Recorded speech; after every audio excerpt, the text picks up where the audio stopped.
नमस्कार जी। मैं विजय ठाकुर, डायरेक्टर सरस्वती एकेडमी हमीरपुर। हम JEE Main, NEET, TET, NDA, CDS, banking और इसकी हर एग्ज़ाम की कोचिंग करवाते हैं। Air force, navy, JNV, Sainik school.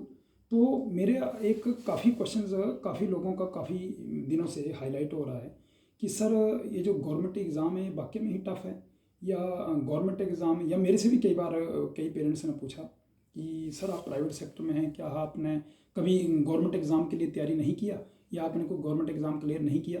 तो ये लोगों के माइंड में एक मिथ होता है। हर बंदा गवर्नमेंट एग्ज़ाम निकाल सकता है, और किसी भी गवर्नमेंट एग्ज़ाम को निकालने के लिए 6 मंथ सफिशेंट होते हैं। मैं इसका एक आपको लाइव एग्जांपल देता हूँ।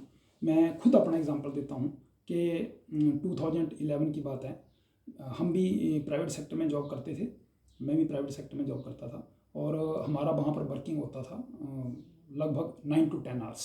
और बहुत हार्ड हमारा वहाँ पर लाइफ गुजरा हुआ है, क्योंकि वो हम डिस्क्लोज नहीं करना चाहते हैं, क्योंकि वो अच्छी चीज़ है। अगर हमने वहाँ पर हार्ड लाइफ स्पेंड किया हुआ है, और सैलरी अभी उतना ज़्यादा नहीं था वहाँ पर, 8 से 10 हज़ार था स्टार्टिंग में, फिर धीरे धीरे थोड़ा इंक्रीज़ हुआ।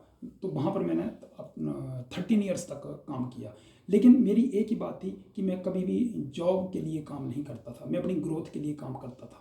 और यही कारण है कि आज आफ्टर 14 to 15 ईयर्स हमने अपना जो है वो एस्टेब्लिश किया हुआ है कोचिंग इंस्टीट्यूट, और 10-12 बंदों को रोज़गार भी दिया हुआ है, और लोगों का ट्रस्ट भी हमारे ऊपर है। मैं खुद मैथमेटिक्स टीच करता हूँ, और देखो इस बार ऑल इंडिया रैंक हमारा 15, एनडीए में भी बच्चा आया। और एनआईटी का जो टॉपर है, जो जेई मेन का टॉपर है, वो हिमाचल का सेकंड टॉपर भी हमारा 99.79% रहा। सीडीएस का ऑल इंडिया 22 रैंक भी हमारा ही है। तो मैं सिर्फ लोगों का वो टैग माइंड से हटाना चाहता हूँ। कई पूछते हैं कि सर आपसे कभी गवर्नमेंट एग्ज़ाम क्लियर नहीं हुआ, या गवर्नमेंट एग्ज़ाम के लिए जो बच्चे अप्लाई करते हैं क्या वो वाकई में ही सिलेक्ट हो सकते हैं। हाँ, तो मैं इसका जवाब देता हूँ यस। एक ईयर था 2011। उस टाइम 11, 12 और 13 में काफ़ी लोगों ने मेरे से पूछा, और जहाँ मैं काम करता था वहाँ भी। तो उस टाइम मेरे 2-3 जो गवर्नमेंट के एग्ज़ाम है वो क्लियर हो गए।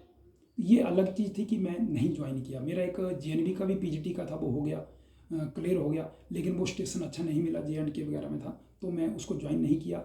फिर मेरा उसके बाद मैंने एक टेट का एग्ज़ाम क्लियर किया, नेट का क्लियर किया, वहाँ भी मैं थोड़ा सा 2-3 नंबर से रह गया। लेकिन मैं आपको एक चीज़ बताऊँ कि 10-12 घंटे आप प्राइवेट इंस्टीट्यूट में काम करते हो। मेरी लगभग 8 से 10 क्लासेज होती थी।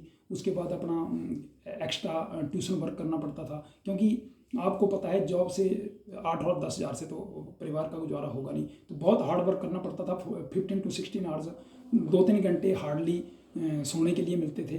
तो 10-15 साल काफ़ी हार्ड वर्क किया। उसके बाद आज की सिचुएशन में हम अच्छा स्टेब्लिश कर रहे हैं। लेकिन मैं उन लोगों को एक रिस्पॉन्स देना चाहता हूँ कि बड़ा ज़्यादा डीपली इसकी चिंता मत करिए कि गवर्नमेंट एग्ज़ाम जो है वो क्लियर करना इतना टफ है। कुछ भी क्लियर करना टफ नहीं है, लेकिन इतना भी आप पीछे मत पड़ जाओ कि आप गवर्नमेंट एग्ज़ाम के पीछे अपनी पूरी लाइफ जो है वो बर्बाद कर दो। क्योंकि आपको पता है कि इस टाइम 1-1.5 लाख का जो बच्चा है, BSc, BEd, MSc, MCom, MTech, इतने पढ़े हुए हैं, और जॉब जो निकलती है वो निकलती है जैसे 40 सीट्स, 200 सीट्स, 500 सीट्स। तो इट मीन 100% जो बंदे डिग्री होल्डर हैं या क्वालिफाइड हैं, तो सीट्स निकलती हैं 2%। तो इतना ज़्यादा डीपली आप जॉब के चक्कर में मत हो जाओ।